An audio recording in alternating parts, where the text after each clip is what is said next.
هەموو گوڵدانێکی بەتاڵ هەموو گوڵدانێکی بەتاڵ وەختێ من بگەمە لایەن ئیتر بۆ خۆیان پڕ ئەبن لەو شیعرانەی ئەبنە گوڵی خۆشەویستی چواروەرزی ساڵ.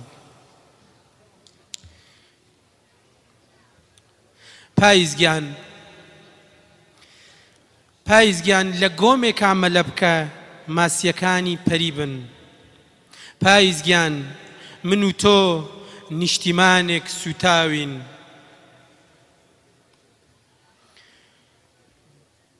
دوو پەپولەین لە دوو باخە لە دوو وەرزە جیاواز شەهید کراوین. پاییزگیان یەک ئێوارەی زینی تۆ بەسە هەموو شیعرەکانی من مەم بن.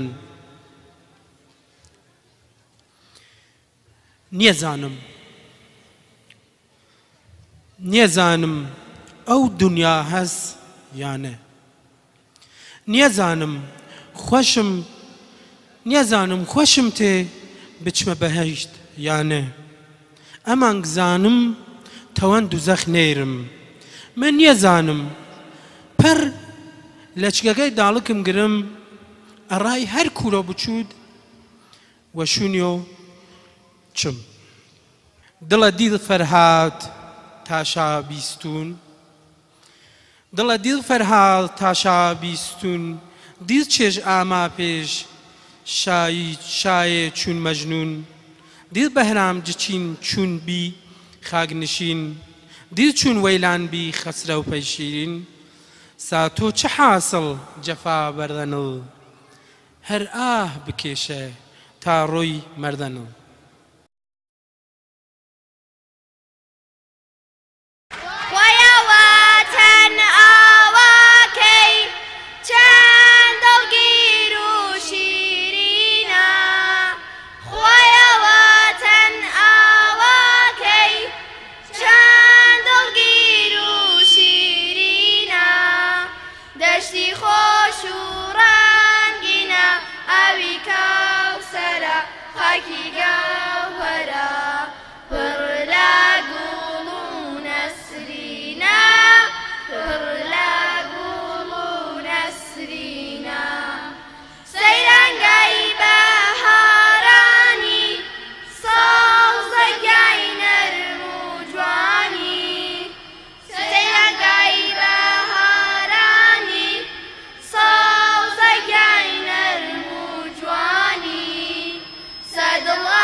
me destey lim girim te pa bine nawiyan biçwe ban bizan rasûşin ew dîm ê dîware باغ سەوزێگە پڕ لە هەڵوچە و ئەمرو یا دووارە درو دەلەسەس وەی بەشی بەرنامەگەمان چیمنە ئیلامی دیرین شارێ ئەرکەوازی شارێ مێژوویە کوردستان چیمنە خزمەت دوستە ئەزیز و چالاکمان کاک مستەفا ئیلبەیگی تکایە کاک مستەفا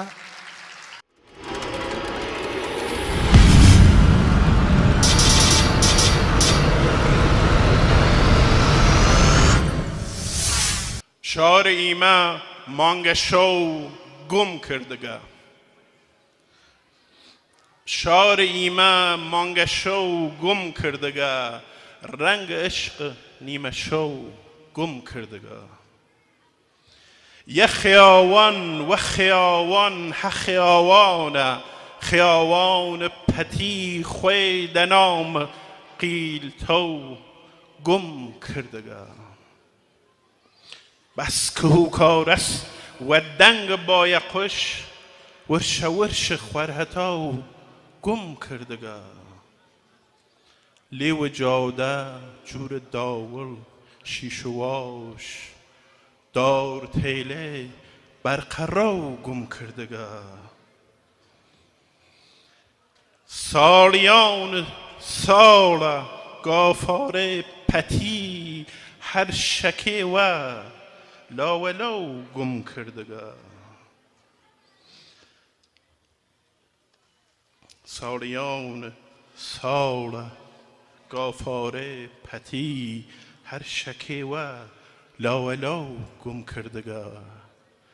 لەش دەبانە لەش کەفێ بێشونونون لەش دەبانە لەش کەفێ بێشونونون هەر شەهیدێ دێرە ناو گوم کردگە خوەم خرا و خوەت خرا و شارێ خرا و خوەم خرا و خوەت خرا و شارێ خرا و جام و جەمخانە و شەرا و گوم کردگە ئەر بخوازێ ئەڵوەسێ گورانیێ لێو باڵا و بەرم چاو گوم کردگە بێسەر و شوون وەردەخوام بێسەرنەوەشت چارە نووسێ ڕۆژ و شەو گوم کردگە لاوەنێ هەر شەو وە سووزە و عاشقێ ئی وڵاتە مانگە شەو گوم کردگە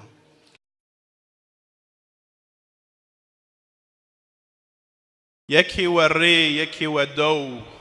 دەژێرە ئاسمانە کەو خوەرەوا و نزیکە شەو دەی دەرودەشتە وەڵاو گەپ و بیچە ژن و زاو گەن و خو خاس و خرە و بڕی شای بڕی خەمین یان وە شەر یان وە بەتاڵی دژیان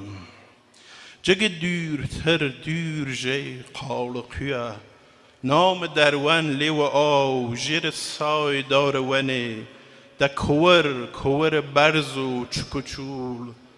تاق و تەنیا و کز و کوور لوێت و چپلی سێ پەری دەمەڕوو ئەڵاژیاین پەریێل هوونیەوتن شوور شوور گری دەکردن پەریێل وەک وارانە وەهار گری دەکردن پەریێل گیسیان جوورە ڕەسن جوورە سەبق لە ڕەسن دریشتر و ژە سەبق سیەتری و دەو دەسە و شاورە گەپێ شاورە کەنیژێلە دەدیل دایم خەڵک دایم کلیل دیاتە گوێ ژەو دەسەوە وە زرنگە زرنگ زاڵنە ڕۆژە شەو ژە ئێ دەسە و نام لە ئاسمان دەنگێ و خوار دەهات پەریەل گوسنەتونە پەریەل تژنەتونە پریل بلاتونه پریل قضاتونه نهات گرته روی چوتون بسد دنگتونه چسایی قالقیه پریل هونیه وطن شور گرید کردن پریل وک واران وهار گرید کردن پریل خنج و منجگی استریج گرنج مرچنی گری کرن دی خوروا پری چولیه و نزونن وفر دیای نزونن وارون دیای نزونن دیو دیای برگتون نزونن گرگه دیای و یه قپو خرگتون چورن چرچنه کرن تا قطنیا پریل ورشال ایره وسن گرد من نیان بچیم ورو شاورگه خوامون گویا بدن و قالقی شاور منه ای صفای برزی بالام بگرن ای صفای اسپگه آلم بگرن اسب آل نقرنال رخته تلاد دوریال اسبم خوام شودیز خوام هیز خوام حاملیز خوام مل برزی بوینن ساق و ترزی بوینن برونن شار برقرا و مال دیول خرا و وازی پریل بیان و بازی مردم لآوایی دیان و حلحلا و شایی دیان ساز جنن دول جنن مرخسنن تو رخسنن نقل و نوات بشکرن روی نردی و رشکرن داس و شنن هریز برن دست و دست بازاریل عملد یک دار جنن دار منن دار زنن قال کرن قیو کرن و حل الپرگه حیامه خوش آمه و هار شایی آمه نوروز کردی آمه روژ خوشحالی آمه مرگ سیاوتی آمه هروایه روژ کیف و سمایه ساز ندله و هاوره کنگرو درگ و باوره حشار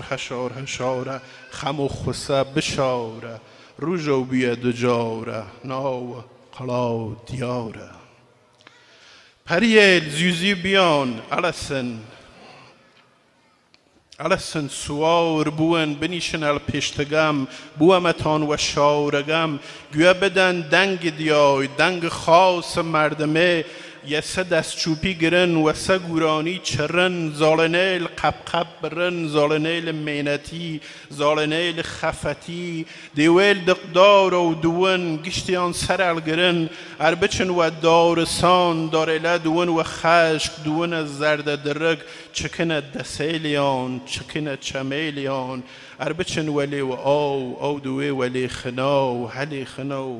هلی خناو هاو ساته دشارگم دی نازارگم مال دیویل دارمی تلسمیل دا چکنو و گنجله و خنخن آیمیل دران جبن هر که خمی داشتوی شاین سیوی دوی و ردوی و گوه تمام دوی ایشوه مردمه و ریا دوین قپنن او داسیان او شنیان سیدنیان لافاو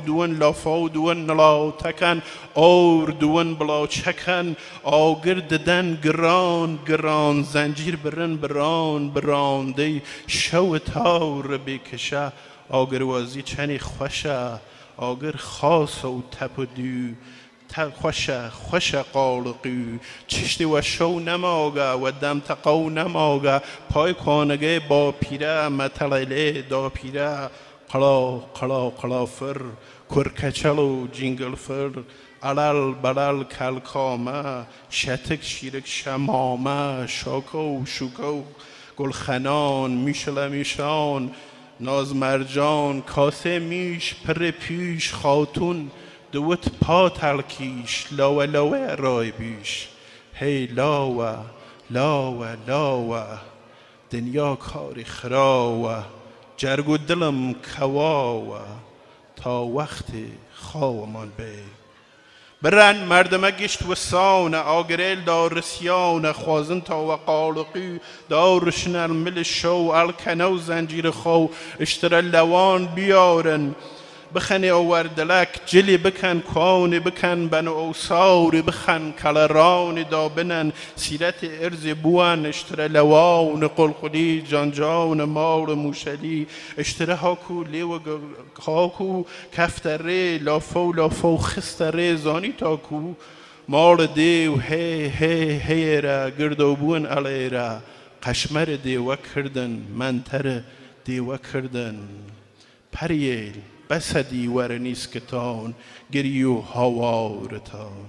پریل هینیا وطن شور گرید کردن پریل وک واران و هاور گرید کردن پریل خنج و منج گیس دریج گرنج مرچنی گری کرن علسن وازی بکن و خنج جور جاران تا و شویل سرد زمستان جیر چراغ دیو خان دور منقل دنیشتی منقل داخ پر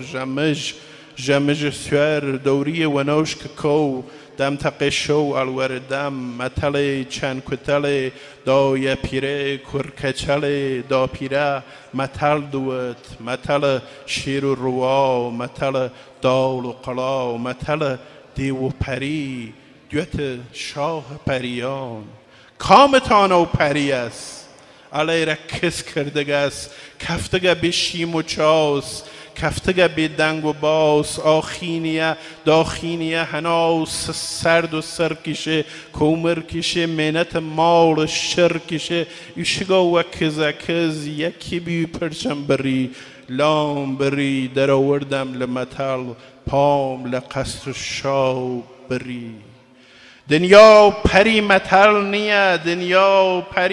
نیه دنیا سیاس هناسه هر که خوازه بناسه دنیا چی گل خار دیره مور دیره مار دیره حفی هفسار دیره آیم سکسار دیره بیلا کل بزانن بیلا دنیا بناسن دنیا گپ و گوالا پر دیو دوالا دنیا ایم خراوه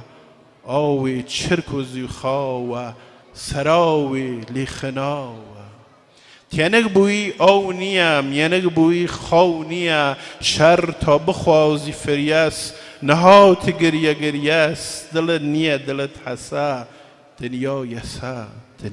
یسا پریل هینیه وطن شور گرید کردن پریل وک واران و هار گرید کردن پریل خش نرمه هی پریگه خش نرمه دردت وی بان سرمه آود نیو ناند نیو گوودی و خاند نیو آگر قلیاند نیو چای لای قنداند نیو سرل گرتی جباوان هاتی و لای خریوان کفتی تا دیل دیوان ای سب خواه پریلگ خاص تزیتو توش الدنيا هاتي تو پریل هونیه وطن شور گرید کردن پریل وک واران و هار گرید کردن پریل ستک دام علیان تا بچنه مال خویان پریل قال کردن قو کردن تلس کریان دو کردن گشت پیرو بین گریستن جوانو بین خنستن بین و خرگ بین و زر بین و بخت شور و شر وقت طلا و بخت سیه دین که دم کاری نیه نورم و قشمری کم قشمر جار پری کم یکی خوی کرد و کیوزه یکی ورون ایزه یکی کوی انار طلا ده باخان و لقدام ده کیوزه نفنام ده رون ایزه پسه کلاش الکشام گزل وسیم دوستم چگم بان اناران و دیر برنگ نورستم ورد دسته شان شکی ساز دجنی ساز نچی دول جنه خویل شکان خواو دول الوارکان شواز لا مردان شواز لا جنان هیامه خوش آمه مرگ سیاوتی آمه نوروز کردی آمه روز خوشحالی آمه هر وایه روز کیف و سمایه سازن دل و هاوره کنگرو درگ و باره ممنون.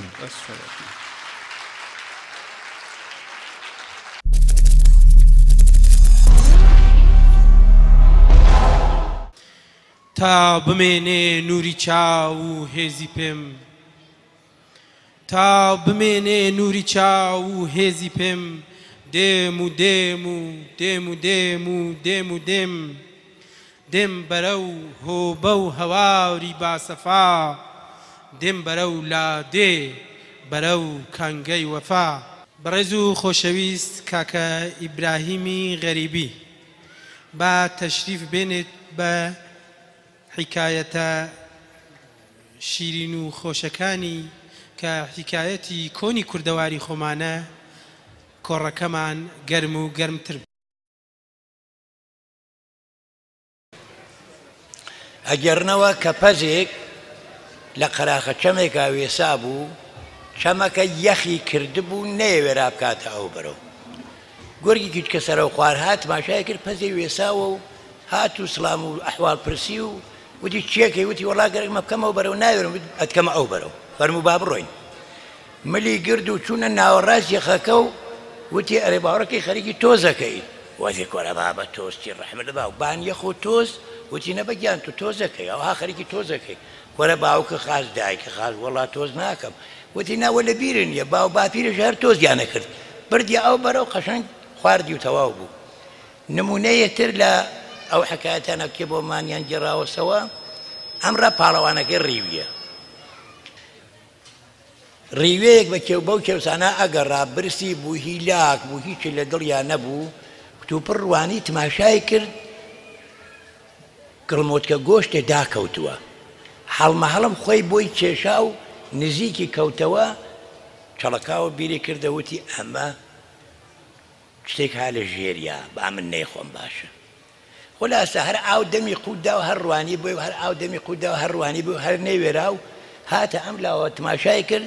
گورگی لارکە لار خەریکە سەرە و ژووریەت هات وتی ئەرێ مام گورگ وتی بەڵێ وتی ئەوە چیتە کورە وتی لە برسیا هیلاکم کورە وتی دەی بۆزد و نەهاتی ماڵە نەڕمە تۆ بێرەوە وتی بۆ چه خەبەرە وتی تۆ بێرەوە وتی ئاها وتی ئەوە چییە وتی ئەوە بۆ منیان دارەوە من بە ڕۆژووم تۆ برسیدە بڕۆ بیخۆ وەرگی داما و کە هەڵبەتی دا بۆ گۆشت و قاچی بوو بە تەڵەوە و گۆشت کەوتە ئەمدا بەردەم مام ڕیوی و وتی من بە ڕۆژوو نەم خواردووە دەستی کرد بە خواردن وتی مام ڕی تۆ بە ڕۆژوو بووی وتی ئەوە مانگم پێ چاو کرد ڕۆژەکەم شکان یەکێتر لەو داستانانە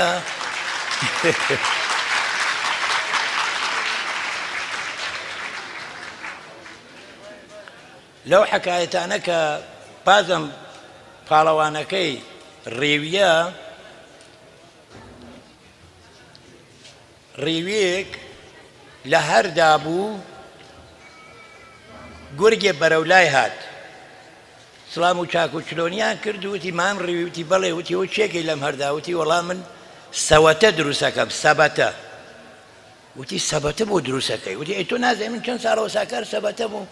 بە توڵ ئەیچن و سەبەتە دروستەکە وتی بۆ کەی وتی وەڵا بۆ زستانان ئەشێ جێوڕێکمان بێ بچینە ناوی وتی دێ باشە یەکیش بۆ من دروستەکەی وتی ئەی بۆ دروستی ناکەم وتی دەی کەی وتی هەر ڕانەکە لەو بەرەو بڕۆ ئالویان مەڕێ لەبەرا بێنە با تێر و پڕ بخۆین سەبەتەیەکە بۆ دروستکەم خۆت کەیفی لێ بکەی وتی باش وەرگ داما و چوو مەڕی هانی و تێریان خوارد و عەرزم بە حەزورت توڵی هانی و دەستی کرد بە چنین سەبەتە وتی تۆ مام گورگ وتی بەڵێ وتی تۆ بێ بڕۆ ناوی بزانە میزان تۆیە با کەم و زیان نەبێ بازستان سەرمات نەبێ چون ئەمە سەرما سافکونە وتی باش وەڵام مام گورگی ناو سەبەتە و سەرکنی هانی یەک و پێکی دنیا سەرە خوارد باخی بوو کەوتە ناو باخ ساحب باخ پێزانی هات بە وێزەیە تێر و پڕکوشتی و خۆی کرد بە مردوو مردارە بوو مەرەخەستیان خستیانە قەراخە و نەختی هاتەوە بە خۆیان هۆش و لارکە لار کەوتە ڕێ و لە دڵ خۆی و هەر خەریک بوو لە ڕێوی ئەکۆڵاوە هەر هات سەرۆژور هەر هات سەرۆژور چای کرد مام ڕی وتی ئای مام ڕێوی چی و بەسەر هانیم وتی مام گورەوە چێژی چاو بکەرە و ناوخوا بوو مام ڕێوی چی وتی تۆ مەگەر نەبووی وتی نە بابە ئەوە ڕێویە فەنبازەکان بوون من کاوە پانتۆڵە دوورم وەڵا وتی بابە کاوە پانتۆڵ چی وتی وەڵام کاوە پانتۆڵە دوورم ودەی باشە دەستێکم بۆ دووری و تێرەوڵای دوورم دەی چی بکەینیسە وتی بڕۆ لەو ڕانە مەڕێ بێنە گۆشتێک خوێنە و کەینە کاوە پانتۆڵ بوون بەڵێ کارمانیە خواردیان و وتی کەی بێمە دوو بەیانی بێرەوە دوو بەیانی چۆتی تەواو بووە وتی چاکش منەن چۆکش منەن چوار چاکەکە و پێشش منەن بڕۆ دوو بەیانی بێرەوە بڕۆ سێ بەیانی بێرەوە عاقبەت ڕۆژی تر چووە و وتی تەواو وتی ئای دێر هاتی ئیسا ئۆتۆم کرده بوو نابوو مەسەر ئەو بەردە سوارێکی بە سواری ئەستفەنجی بوو لە خوارەوە ئەچوو ئەو سوارە هات بردی و نەمێرا قسە بکەم ئادێ بنێر بە شوێنیەوە وەڵا گورگ داما نای بەشن سوارە و سوار دایکە و گریا بەشن تفەنج بنا ئەویشی لە کار خست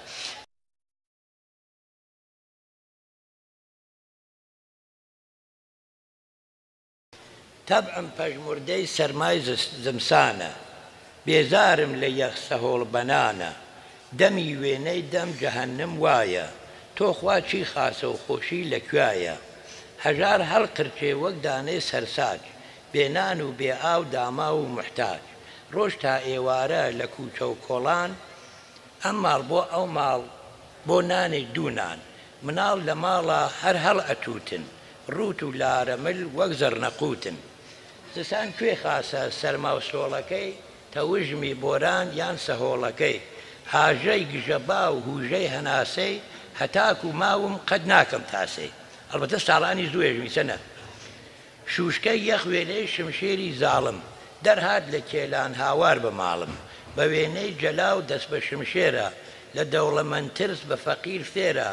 ماڵ سارد و سر وەک یەخرخانە نەجل نە پێخەف نە ئاو و نانە لە قرچەی دانم ئەلەرزەی سەرم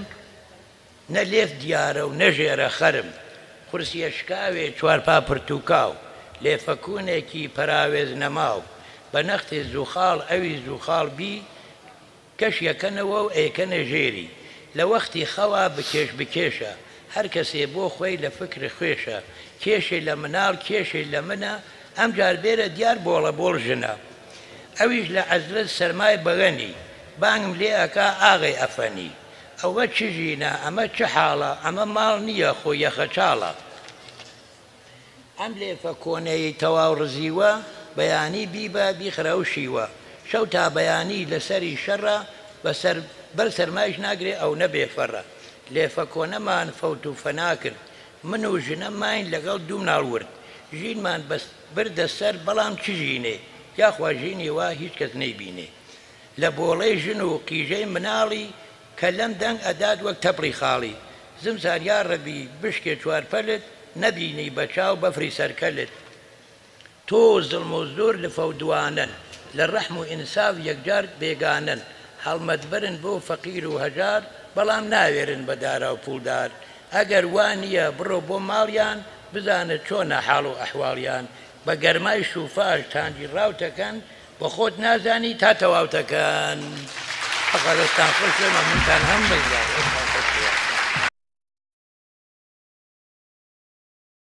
پیاڵەی کوردی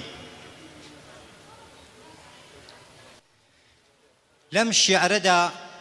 هەردوو مەستین لەم شیعرەدا هەردوو مەستین تۆ لەترە دەی من ئەتگرمەوە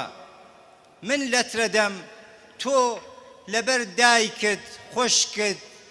کچەی پورزات ئامۆزات خاڵۆزات میمکزات زات زات زات زات ناکەی بمگریتەوە تۆ ڕاشڵێکی تۆ ئەڕۆی لەم شیعرەدا من هێشتا لەترە دەم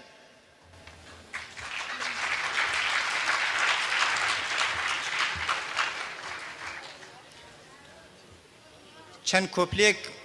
لەسەر داوای دۆستان چەند کۆپلێکی کورد لە کچێکیانە خوێنمەوە حەزەکەم هەنارێک بێ بۆم شەوی یەڵداتانە کچێکیان ئەم وردە دوعاە لە دەمی گڵاوی منەوە نابیسی ئەمانە هێندێکیان سووتانی نهێنی باوش من کە هەرگیز و هێشتا تێفکرە ئەوە بوو جادوگەر مسقاڵێ بەهەشتی کردە ناو لەشتەوە من خستمە دڵمەوە شازادەم ئەوە بوو فێرمت کرد و هەمین هەر هەیە و وێژەیەک بە جێما مەپرسە ئەوە بوو فەقیری ماچێکی سوورەتی لێوت بووم نەدامێ شعری چی ئەوە بوو ئومێدم هەرماوە بۆیەوە نەفرەتم کچە گیان من ئەڵێم لەسەر ئەم عەرزەدا بە هەشتێک ڕواوە بەرینە تا حەزکەی پیا و ژنێکی دوودڵی قەدەغە و مەیلا و مەیلی دزەگازێکن لە سێوێک نەزۆریش حرام و سێ فەرز هەن یان لە ئاسمانەوە کەوتە خوار شەوێکی مێژوویی یان کەشتی تایتانیک بەر لەوەی بچێتە زوڵاڵی گۆمەوە لێرە بوو کەس نەیدی یان بەخوا ئەم خەڵکە زۆر سەیرن بۆ مەرگیش ئەچنە ناو سەفەوە نان نییە بە دەرەک سەفەکە ئێوارە و ئەمرم وەک شوێنی سوراوت لە دوای ماچ ئێوارە و ڕۆژنامە و تەماشای هەیکەڵێ بریا کچ شاژنە و بمداتێ و نەمداتێ هەرەشمە کاغەزی دەستیەوە عەشقە عەشق ئەم خاتە نایلۆنێک مریشکە و هێلکەیە و تاکسی فاز ئێواران ڕوومەتی کۆترێک لە هەیوان هەڵەخەم ئینسانێک تێپەڕێ و تۆ دڵم هەڵواسی بەخۆ تاومان بگری یان نەیگری چناکەت ماچەکەم خەوی شەو تاڵانە و لەچکەکەت دامەخە کچەی گیان کوڕە گیان نەخۆشتە و پەنجەرە دامەخە و هەورەکە چاوان و ئەکاتە بارانێک حەوت شەو حەوت ڕۆژ و حەوت دەخە و خۆش ناکات تاکسیەک قەی ناکا با بتبە بارانیش خۆش ئەکات بارانیش تەرتەکا و ببەخش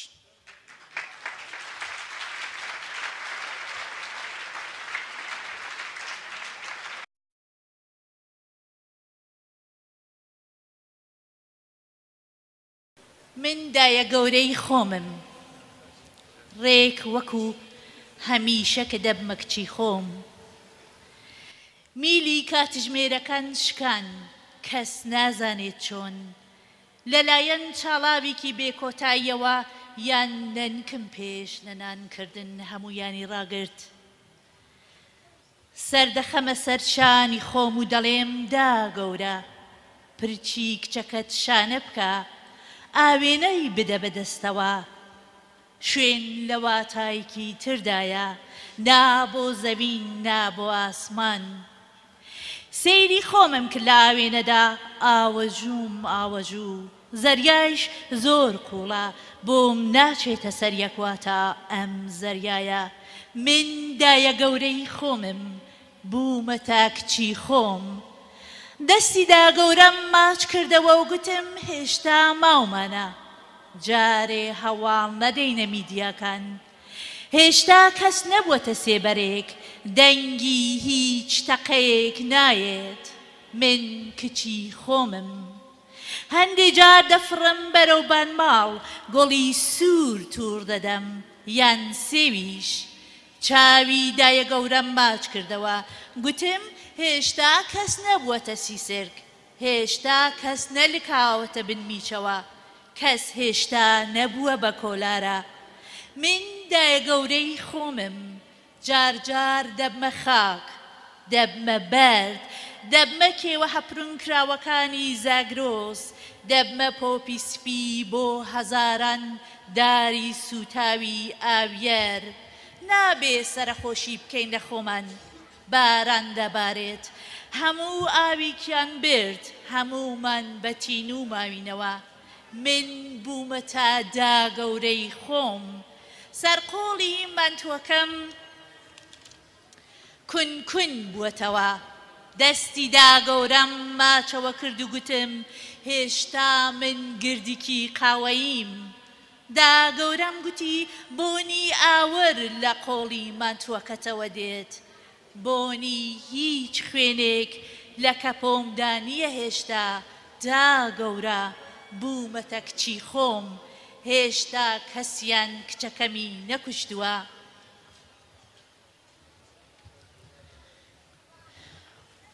تۆ دوێنێ پیاوێک بوویت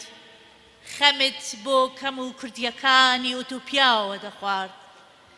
بیرت لە چنینی دەیان لقی پەلکە زێڕینە بیکەیتە گەردەن بەنیکی ژوڵەیەک دڵخۆشی چوارگۆشەکانی مەتمەتیک کە چۆنە و چۆن زەمەن ڕادەوەستێت لە چاڵاوێکی کاکەشانیدا لێوت دەسوەندە هەمیشەی نیگاشیناویەکانی منەوە ئاه وەرە ئاومێزی هەموو مەزرایەکی شاراوەمدا چۆن نەتزانی وەکە تۆ جوانوویکی جوانمیت. ئایا ئێستا تۆ بیر لە ئۆمانیزمیکی گوناحکارەوە دەکەیت وە سەفەر خاڵێکی ڕەش بوو لەسەر موسیلەی پیاوەتیت. لەم ڕۆژگارەدا فیر بوومە کوڵم لە کۆڵمی خاک بسوێم، ماچی شورا بەرزەکان بکەمەوە، پێ بنێمە سەر چیرۆکە خۆشەکانی فەیلسوفێکی سەرخۆشەوە. تۆ ئێستا پیاوێکیت لە شەوەی جوانوەیەکدا مەلە دەکەیت. سێبەرەکەت تەفرەی دێماگۆژیانەی پێە، دەمت ناوەتە دەم بیراوێکی مەستەوە، سەرگەردانی هەزاران ماچی وێڵ، چیدی نابووریتەوە بە زەمزەمەی نیگایەکی بێ هاوتای من. منیش ئیدی دەستم کورتە و ناگاتە باخی خوددا، تاکو میوەیەکی ترت بۆ بدزم. نازانم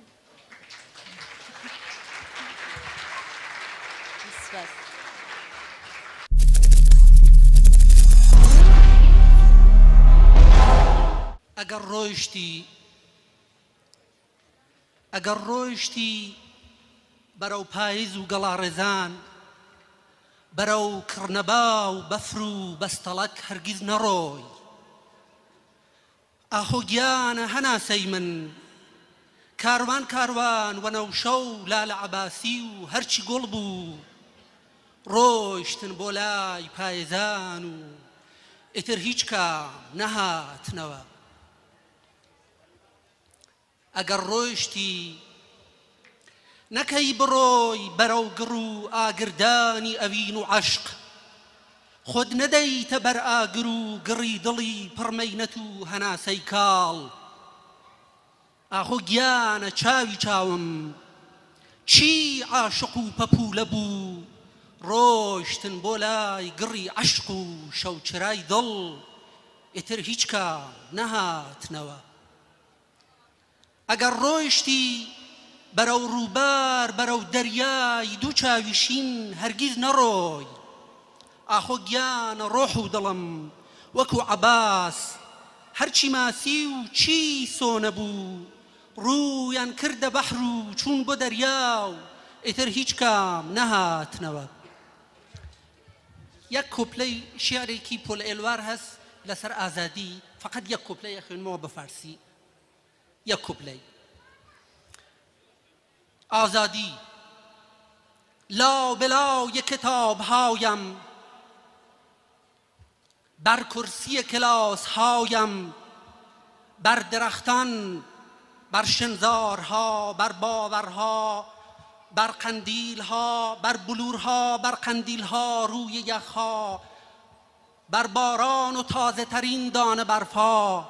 می نویسم من نامت را ای آزادی.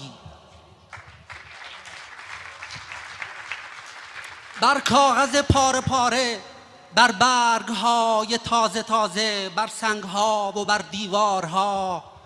بر شعله های گدازان، می نویسم من نامت را ای آزادی. بر قابها و بر تندیسها، بر قابها و تندیسهای پر از طلا، بر تفنگ جنگاوران، بر تاجهای الماس نشان، بر جنگلها، بر جلگهها، بر بیابان، بر قبای ژنده پوشان، بر دستهای پینه بسته، بر شبنم شبانگاهان، می نویسم من نامت را ای آزادی.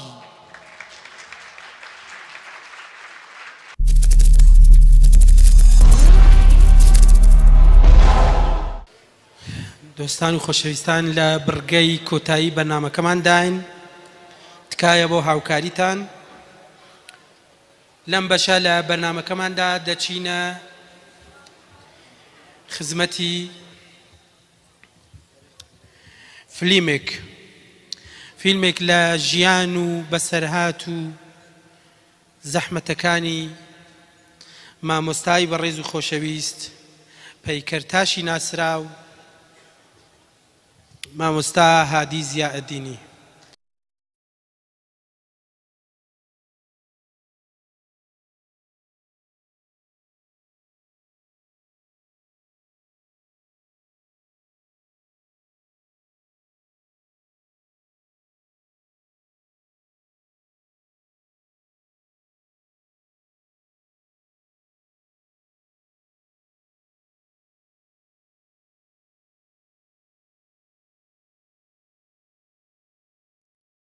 لە مەڵبەندی میرنشینی ئەردەڵانەوە نەمامی خەونێ گەڕوێت و بۆن و بەرامەیاوێتە بە شنەبای ئاو یەر و ئارێز بە هەموو کێ و بناور و شاور بە شاری کوردستاندا دەگەڕێت و لە هەر ئازار و ئاواز و هەڵبەستێک لە قێکی لێ ئەڕوێت و هەر جارە و دەیکاتە هەتاوی زێڕەوشانی مەڵبەندێکی پیرە وڵات. ڕواڵەتێک لە چلچەمەی چاوەڕوانی مەسوورە و خەمخۆرەکەی چەوساوەکان و بانگ بێژەکەی جوانی پەرستی و ئازادی تا دەگاتە ژنە شەڕوانانی مەتەرێزی بەرخۆدان و قارەمانێتی کۆبانی. خامەی ڕەنگینی پەنجەکانی گۆچانە بیژ و کوژەکەی پیرەمێردە و چێنەری جوان ترین و هێژاترین داور بەڕووی سەربەرزی ئەم باخی شاخ و چاخەیە.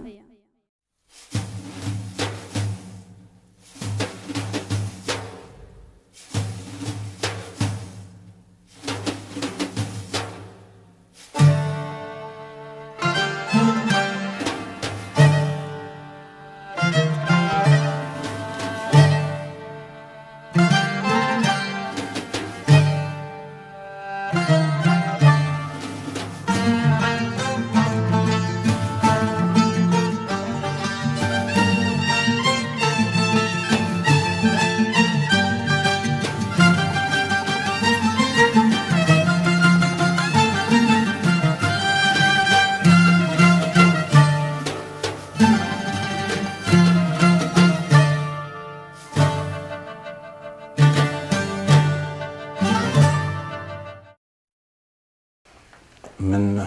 هادی زیائەدینیم زیاتر لە 50 و چەند ساڵێکە کارە هۆنەری یەکەم هەر لە مناڵیەوە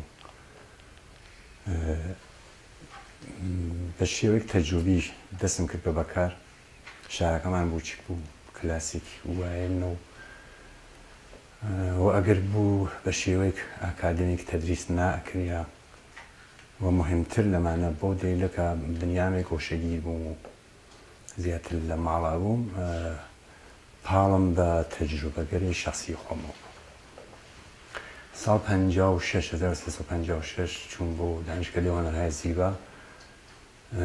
یەکی لە شانسکەر و سعادەتگەر گەورەی کە نەسیبم بوو حضور ئاغای هانیبال ئەلخاس لە دانیشگای هۆنەرهای زیبا و سعادەت شاگردی ئەوان بوو.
هانیبال ئەلخاس تأثیر تعیین کننده دانیە لەبان منەوە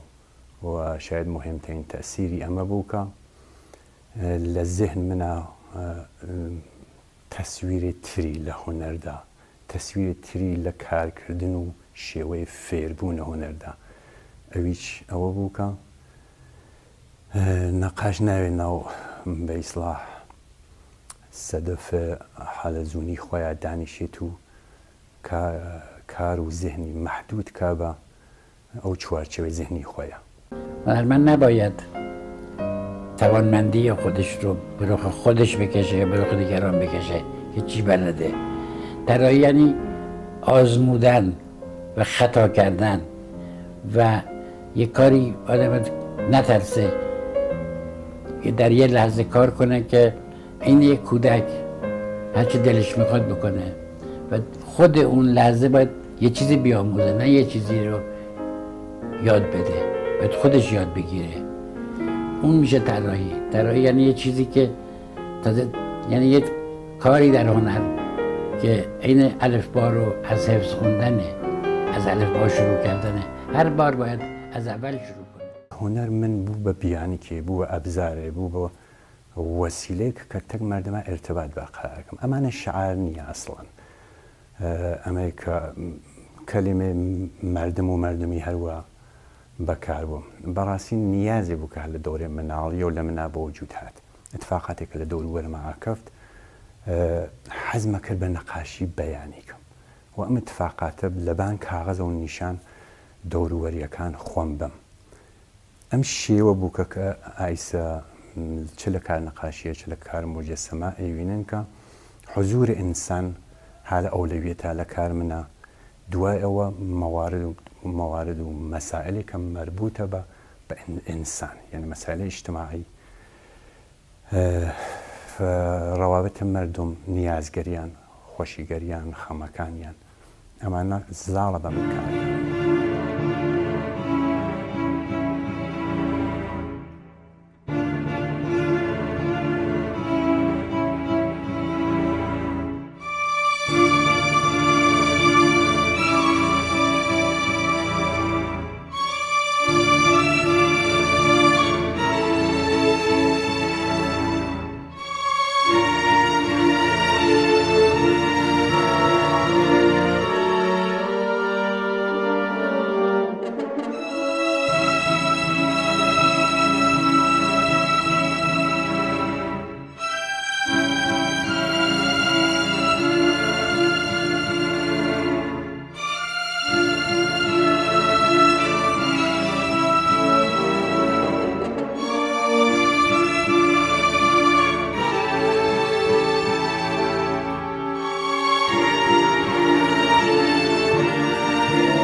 هەروە کە عەرزم کرد لە دوو زەمینەی نەقاشی و مجەسەما بە شێوەیەک مەوازی و بە یەک ئەنازە من کارم کردە. بەم بۆنە و بە تۆری نسبی سەدحە کارم هالە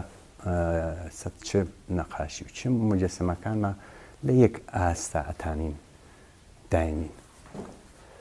مجسمه گر فريكم نسب كرجع بالنسبة فريق لمجسمة سازجر هم لكورسان لدرجة أولى كورسان وشاركان الكردوارية هميش باقي شاركان إيران من مجسمة لنوم يانا كان وباركة كان دامر زنك.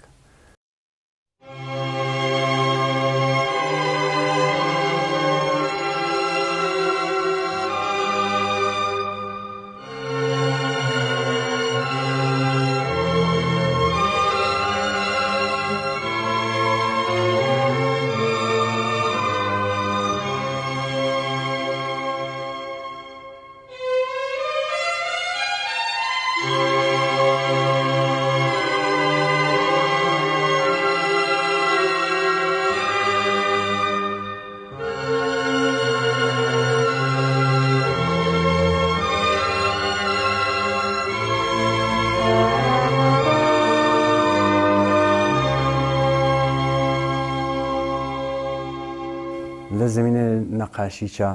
فعال بووم تاکیدێک کە ئەوستادم بووگە لەبان تەڕاحی و بەعیس ئەوە بوو کە ساڵهای ساڵ من تەڕاحی کەم وە بەش فرێک لە عمر هوەریم لەبان تەڕاحی و سەرف بێ ئەم تەڕاحیە بووە مەبنای کە دوجار فرا بە نەفم تووە بوو نمایش کاگەر فرێکم بووگە چ لە ئێرانە چ لە خارج لە ئێرانە حدود 12 کەشوەرە خارجی نمایشکان بووگە لە ئەکسەر شارەکان ئێرانی چا هەروە هەرچەند هەمیشە لە گۆشەی شارەکەی خۆمانە بووگم بۆ لە ئەتفاقاتێک هۆنەری کە پێش هاتکەوە بیەناڵگەر و جەژنوارەگەر ومانە سعیم کەگە حزورم بێ و شرکت کەم بەم بۆنەوە خۆشبەختانە هەم لە زمینەی نەقاشیە بەرگوزی دەبووم هەم لە بێناڵە بینەمەلەلیە تەڕاحیکا کە بەرگوزار بوو بازم بەرگوزیدەی ئەو بێناڵە بووم و سعیچم کە ئەوشتگەرە کە فێر بووم خۆم فێر بووگم فێرمیان کەگە منیش فێر بکەم بۆ بۆنە و ڕسمەن 7 ساڵ تەدریسم کردە تانم بێژم شەو ڕۆژ بەم نیەتەوە کە کارە تەڕاحی کارە نەقاشی و کولەن هۆنەگە تەجەسومی کۆڵەکەکەی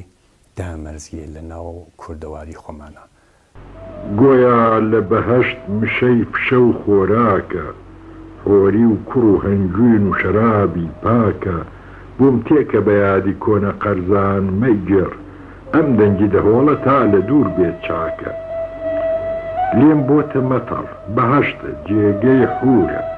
هەنگوین و کەرە و شیر و مەی و کافورە با ئێمە بەمەی لێرە بەهەشتێ ساز دەین تا پیاوی هەژار دەگاتە بەغدا دوورە شەقامێک شوێن شەقامێکەوت ئەویش بردی و لە ڕێ تووشی دووسێ شەقامی تریش بوون لە دواییدا بۆ پشودان بە هەمویان گۆڕەپانێکیان دروست کرد جۆگەیەک شوێن ڕووبارێکەوت ئەویش بردی و لە ڕێ تووشی چەند ڕووبارێکی تر بوون و لە دواییدا بە هەمویان بۆ توانەوە لە یەکتردا دەریاچەیەکیان دروست کرد وەرزێ شوێن وەرزێکی تر کەوت ئەویش بردی و لە ڕێ تووشی دوانی تر بوون لە دواییدا بە هەر چواریان ساڵیان بۆ ئێمە دروست کرد منیش شوێن جوانی تۆ کەوتم کە بردمی لە ڕێ تووشی خۆشەویستی و باخچە و مۆسیقا و خەیاڵ و پەپولە و مناڵ و گەڵا و شەپۆل و مانگەشە و هاتین لە دواییدا بە هەمومان شاری شعرمان دروست کرد مەشاهیرە هەر ملەتێک ئەتانە ئۆلگو بێت ئەتانێت سەرمەشق بێت بۆ هەر کەسێت سەرمەشق بێ بۆ من چ مناڵ چ بنیانگەرێ بەرحاڵ سنبان بەم بۆنەوە شناختە مەشاهیر مەترحکردنیان نواندنیان بە جۆرێ ئەگەی بەمەیکە تەوەجۆی زیاتر بکردێت و ئاساریان زیاتر بخوێنگێت و مناڵێک کە بەرخۆ دەکات لە یەکێ لە مەشاهیرە کە فەرز فەرمون بە سوورەت مجەسەمێک لەناو شارەکان نەسب بووگە حزور ئەو مجەسەمە سوالی بۆ پێشتێری ئەم پرسە پێشتێرێکە ئەمە کییە وە چی کردگە کە لەم ئەنازار لە وەسەد ئەمەیانە دامەرزیاگە وەختاری شەرحی بۆ ئان دایک و باوکەکە باسەکەی بۆ ئەکات لەبانیەوە تەسیردارێ ئەوە شاید تعین کنندەترین تەسیری ئەمەسە کە من هیچ کارێ بکەم کە بگەین بە ئەم حەد و سەدحە بەم بۆنە من مەشاهیری فرێکم دروست کرد کە حتا پێشنهادم کە بە میراسە فەرهەنگی کورسان کە ئێمە بین موزەیەک لە مەشاهیری کورددانین ئستقباڵیان کرد و من چەندین ساڵە کە خەریکم ئەم مەشاهیرە لە نیم تەنەگەرێکا دروست ئەکەوە ئینشاڵڵا ئەگەر ئەم موزە مەحاوەتەکەی ڕائەندازی بوو ئەم مەشاهیرە لێنا بە مشەخەسات و شناسنامە و باریکانی و ئاساریانەوە لێنا دائەنەرگێت بەشێ لە مەشاهیرەکان داخوازە خود به اسلام مسئولگر شهر کورسان بون یا حتی جگه وک مهاباد بو لشاگرد تریش هم مثلا قزوین یکی لما شاهده کن خویان داوا خوازی کرد و من درستم کرد لناو کردواریا ما وسا هجار و ما وسا هیمن و مولوی کرد و محمد هوراز و خی تعداد دقیق نیه لبیرم امانه با الانازه گوران نسب بوگا ولی لهر رشته که رشته علمی هنری و فرهنگی من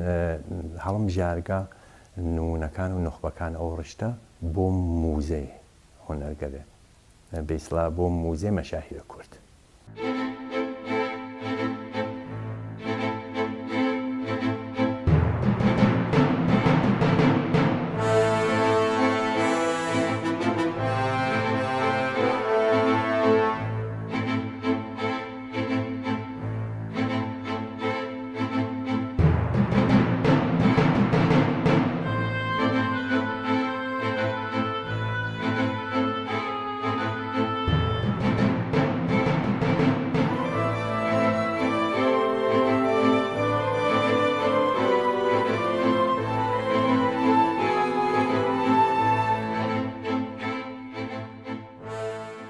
الان 50 و چند سال اون هوش نام که عمرم کرده به نتیجه فرد شیرین گیگم لارتباط تک هنره اویش او بو که چه سالگری که من للحاظ ذهنی و تلف کرد بو توجه به بحث گری که لارتباط تک سبک اکریا ایس وقت فکر که مکنینم تی که مجامع به اصلاح روشن فکریه و مجامع هنریه تنیا مسائل که مطرح بو مسئله سبک بو وك السفراق عن رجال او ايود من او سبك ما اود ام سبك ما من لم سناك عايزم كر بارامشك شيرين جيم كأمانة محدودة بهر او فزع الشفا روشن فكرانا اگه کسی کار هنریه که وك باقی مردم وك باقی اقشار وك باقی اصناف وظیفه اجتماعیان هست یکی لشکری که ایسا من پیگیگم اما سکا فارغ لو بحث کرد شبه روشن فکرنا دانشم تک مردمات درد دلکم و من لم کارا لذته مهم نیه و میتر شرکت لجشنوارا کانا حضور لمسابقه و برحال دنگدانوی ناوم و امریکا فلان رسانه بیت لمن تعریف که یا تعریف نکه غمخوارگی بنیاد همه هنرهاست. گریه برای غریبان، برای انسان بی خانه، بی وطن، بی الفبا و نوح سر دادن برای حیواناتی که نسلشان در حال انقراض است و برای آب، اوزون و فضای سبز که رو به کاهش است سهم بزرگی از غمخوارگی ماست. ما باید صبح و صلح و نور و سرور را بجوییم و نپنداریم که امید و بشارت از تعالی هنر میکاهد. نام گروه ما کار و کار و کار است که شاید بعدا تغییر کند، اما کار و پیگیری به این گفته حکیم فردوسی ز گهواره تا گور دانش بجوی عمل میکنیم. شعار همیشگی ما این قطعه زیبا از شعر نیماست: هر آن اندیشه در ما مردگی آموز ویران. آمینا. جسارت و غرور سالم از ضروریات خلاقیت و طراحی و هنر متعالی است و آنجا که خط به عنوان اصلی ترین عنصر طراحی جسورانه نقش می‌بندد، طراحی به اوج خود می‌رسد. ما نقاشی دیواری، مانیومنتال و شیوه‌های مختلف حکاکی که هنر را ارزان یا به رایگان در معرض دید مردم قرار می‌دهد بسیار مهم و سهمی از وظیفه همه هنرمندان می‌دانیم. ما هنر گذشته را مردریگی بی‌بها از نسل فراموش شده نمی‌دانیم و برای این سخن شاعر داغستانی رسول حمزتوف احترام خاصی قائلیم هر کسی که به گذشته خود تیری پرتاب کند آینده او را به توپ خواهد بست. بەم نەتیجەگەیکم کە بە سداقەتەوە لە ئارامشەوە لە گۆشێکا دانیشم بزان مردم چیان گەرەکە مردم فرت شیرین ڕاهنمای ئێماکەن بێ ئەمەیکە قسێک بکەن بێ ئەمەیکە بێن لە پشت مێزێکەوە دانیشن و بە من تەحەکۆم بکەن من دەنگ مردم حس دەکەم کە نیازەکانیان چەست ئەو نیازە ئەگرم تێم لێژمە ناو قاڵە بێت تکنیک کە ئیتر بەشێکە جیا لە مردم بەشێکە مربوطە بە ئامۆزیشە هوەر مربوطە بە فێربوونی لە دانشکە دەگەرا و متاڵاگەرە تێئۆری لە نەزەر نیازە هوەری ئەو شۆن و ڕێگە کە ئێشێ بچم من کامەڵەن پاڵ ئامە و گوێچکەشیلەکەم بۆ مردم بە لە حازە بەیان و بە لە حازە تکنیکە و پاڵ ئامە و بە ئەو شتگەرەکە دەتوولێ عمرە هوەریمە و لە دانشکەدە و لە متاڵەکانمە فێر بکەم. تمام این حرفا را ساده تر بگویم. طراحی یعنی آموختن و بیشتر آموختن، یعنی تمرین و بیشتر تمرین کردن، یعنی کار و کار تا رسیدن به سلیقه و تعبیر شخصی خود. این خود میتواند نابغه باشد، بزرگ باشد یا متوسط و بومی یا کودکانه. و سلام. هاندی بالا.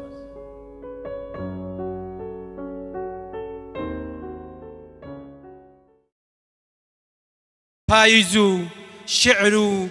جوانی نیشتیمان لە چڵ بە چڵ و لق بە لقی دارەبەن و دارە بەڕوەکانی کوێستانەوە گەڵا داخزینە سەر داخزینە سەر چەموکانی و ڕووبار و بنتەڵانەکانی بەفر و بۆراندا و لە سنەدا خش چیرۆکی هەرمان و بەردەوامی بەرزە ناوێکی ئاوی یەریان دەچڕی لە بۆ شعر و لە بۆ خاک و نەوەی نوێی زارۆکانی بێبەش لە خۆشی نیشتیمانی بەفر و باران و هەناسە سواری. ئەرێ ئەم جارەیان ئاویەر لە مەریوانە و لە زرێبەردا پەیکەرەیەکە لە عەشق و لە خۆشەویستی و لە هەناسە سواری. دۆستان و خۆشەویستان، لەم بەشەی بەرنامەکەماندا دەچینە سەر وەختی بەخشینی خەڵاتی ڕێزلێنان لە خۆڕاگری و ماندووبوون و خزمەتی بەردەوامی تەمەنێک لە ژیانی کەسایەتیەکی ناسراوی وڵاتەکەمان زۆر بەڕێز و خۆشەویست مامۆستا هادی زیائەدینی. خەڵاتی ساڵانەی بنکەی فەرهەنگی هونەری وەژین کە وەک هێمای خۆڕاگری و مانەوە لە بەڕووی زێڕیندا خۆی پێناسە دەکا لەم ساڵدا دەبەخشرێت بە هونەری پەیکەرتاشی زێدەهێژای نیشتیمان مامۆستا هادی زیائەدینی. هەتا بەخشینی خەڵاتەکە داوا لە خوشکە چنوور دەکەین بۆ خوێندنەوەی بڕوانامەی ڕێزلێنانی خەڵاتەکە.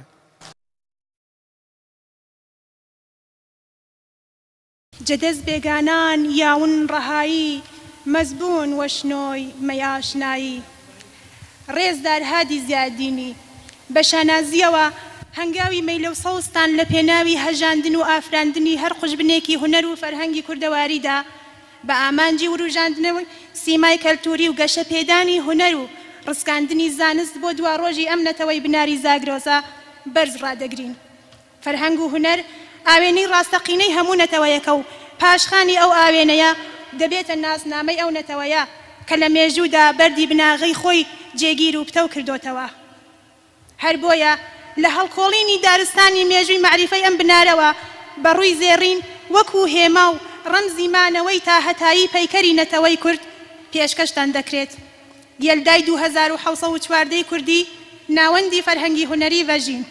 ڕێگاتان بێ کۆتایی.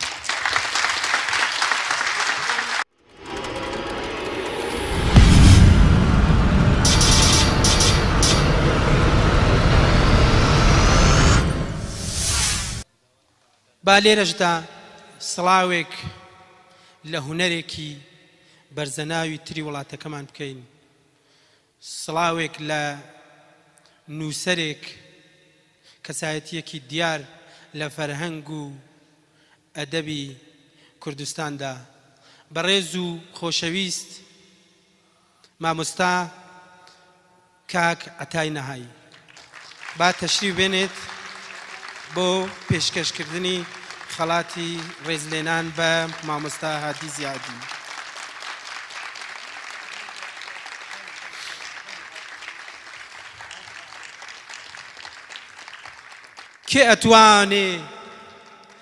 کێ ئەتوانێ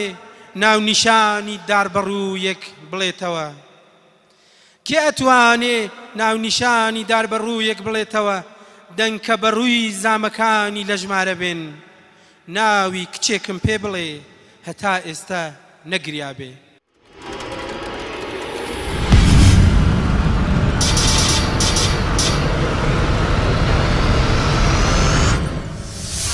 شەوتان باش، شەوی درێژی یەلداتان باش. من نامەوێت زۆر وەختان بگرم جگە لەوەی کە بڵێم بەخۆشیەوە شانازی ئەوەم پێبراوە کە ماوەی 27 تا 30 ساڵە لە نزیکەوە کاک هادی خۆشەویست، کاک هادی زیادینی داهێنەری گەورەی گەلەکەمانە ناسم و لە نزیکەوە فەخری ڕفاقەتیم پێبراوە. ئەوەی کە حەزەکەم لەم شەوەیە بیڵێم ئەوەیە کە کاکە هادی یەکێک لە بەختەوەرترین تاکەکانی ئەم کۆمەڵگەی ئێمەیە.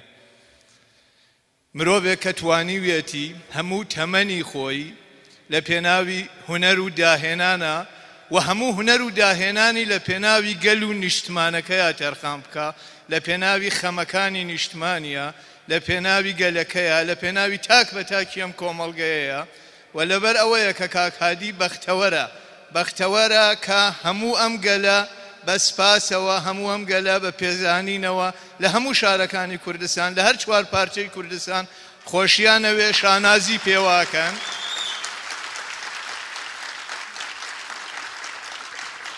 کاکە هادی بەختەوەرە،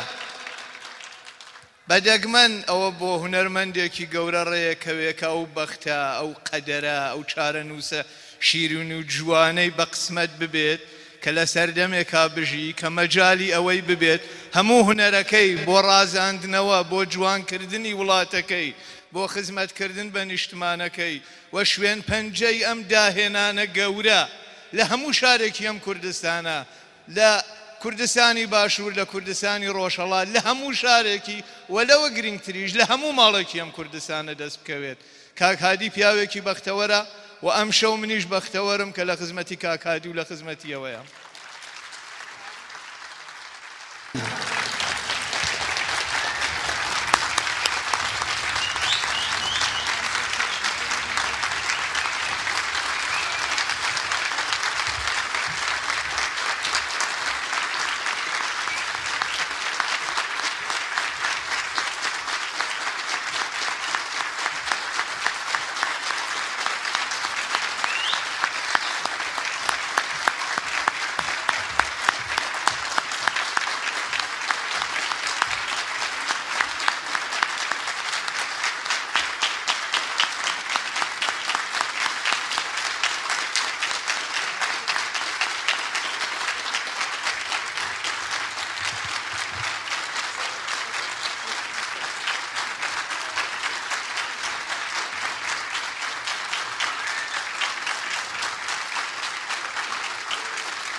بین بە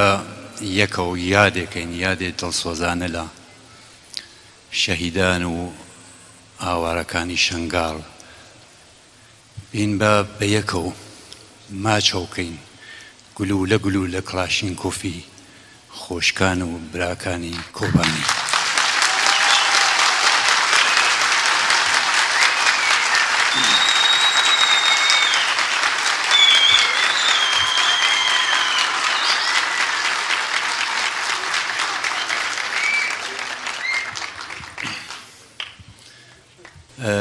من مناڵ بووم لە مەدرەسا بووم،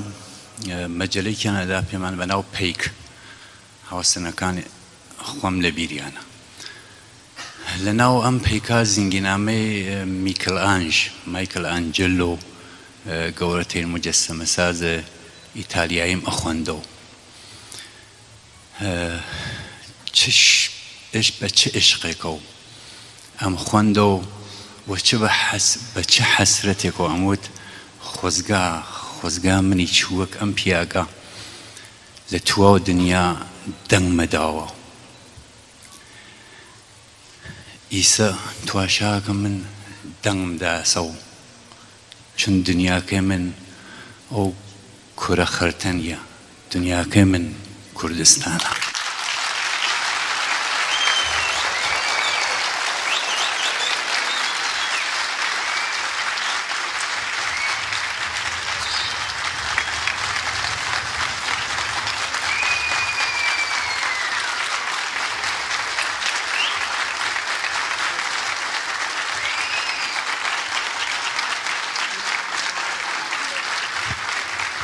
دەست خۆش پیرۆزە مامۆستاگیان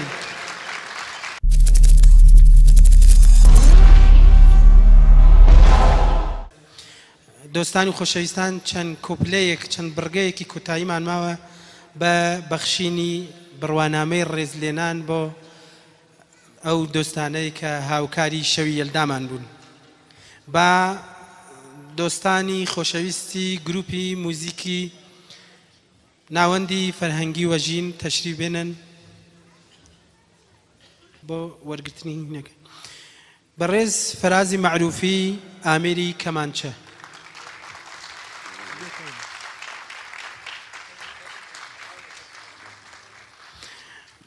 بەڕێز هۆشیاری وەتەنی ئامێری تۆمبەک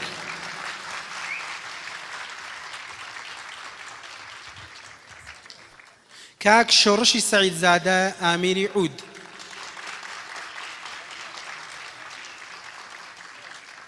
خۆشەویست کاک جەمشیدی وەلیخانیا ئامێری نەی دۆستی عزیز کاک داریوشی گودەرزی ئاواز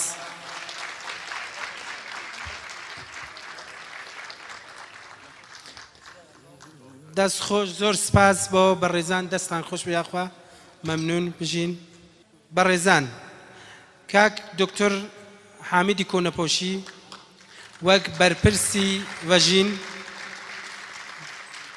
بەڕێز کاک جەلالی قەلعەشێخانی معاونی فەرهەنگی دارای کولی ئیرشادی کوردستان کاک ڕەشیدی مەحموودی و هەروەها بەڕێز نمایەندەی شارداری و شورای ئیسلامی شاری مەریوان داواتانە لێکەین تەشریف بێنن سەر خاتو شەویار گوڵابیازەر لە سنەوە لە مەهابادەوە بە داوای لێبوردن ببورن شەویار گوڵابیازەر لە شارە جوانەکەی مەهاباد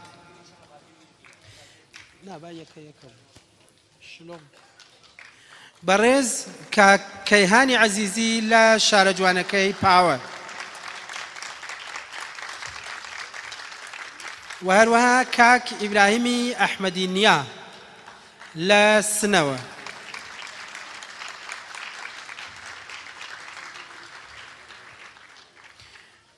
دادە کولسومی عوسمانپور لە شارە جوانەکەی سنە بەڕێز مستەفا بەیگی شاری شیرینی ئیلام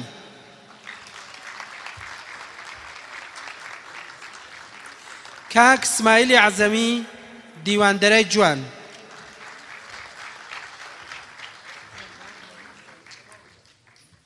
زێنەب یۆسفی سنە مامۆستا ئیبراهیمی غەریبی مەریوان دەنهێنەری خۆشەویست کاکە پەروێزی ڕۆستەمی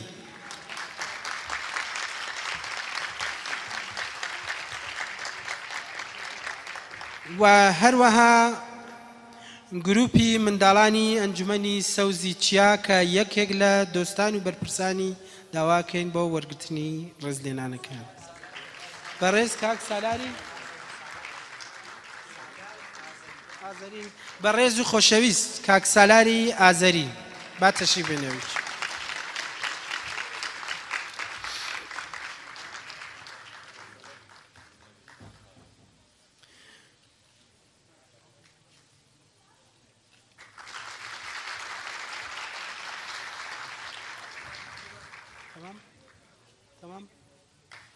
دەست خۆش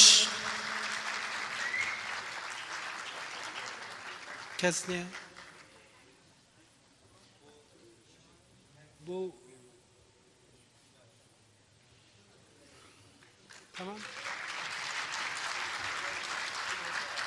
دەست خۆش دۆستان زۆر سپاس بەڕێزان مامۆستایانی خۆشەویست.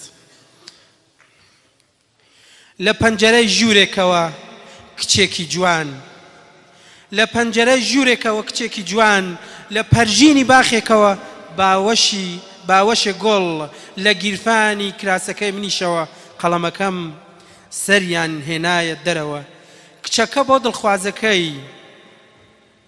گوڵەکان بۆ منداڵەکان، قەڵەمەکەیشم بۆ شیعرێک تا پێکەوە وێنەی هەر هەمویان بگرێ. ئازیزان و خۆشەویستان، زۆر سپاسی هەستی جوان و بەرزتانەکەین. زۆر بەخێر بێن بۆ شەوی هێڵدای ناوەندی فەرهەنگی وەژین هەتا کات و ساتێکی تر لای ئێوەمان خۆش. بە سپاسەوە سەرسەر و سەرچاوە.